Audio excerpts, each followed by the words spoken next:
yegsil ak jàmm ci chaîne bi di Jamono 221 abonneel nga activer cloche notification bi mooy tax bépp vidéo bu ñu dugal nga mën si jot.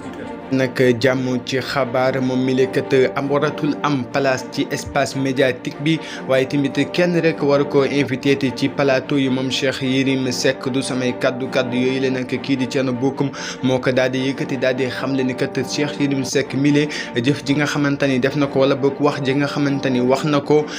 waxu ku irresponsable la waaye tamit moom mi lee jaratul sax ñu koy rek invité ci plateau yi moom Thierno Bocoum daal di yëkkati yooyu kaddu ci fàttali nag moom Cheikh Yérim Seck mi lee ginnaaw nag ba ñu koy invité rek ci plateau télévision ci semaine bi ñu génn foofale kat fa la yëkkatee kaddu yoo xamante ni ñu bëree bëri ña ngi koy ñaawlu ak méttitlu gannaaw sax ba mu waxee ni rek dossier bi la kat bu jëree rek ñu daal di koy régler selon la loi bu jëree sax ñu daal di faat rek 90% daal di dese 10% yi loolu leen nag daal di juru polémique jamono ji tax ñu bëree bëri doon ci àddu moom Thierno Bocoum nag daal di jàpp ni rek wax ji nga xamante ni wax na ko moom Cheikh Yérim Seck waxu ku irresponsable dëgg la.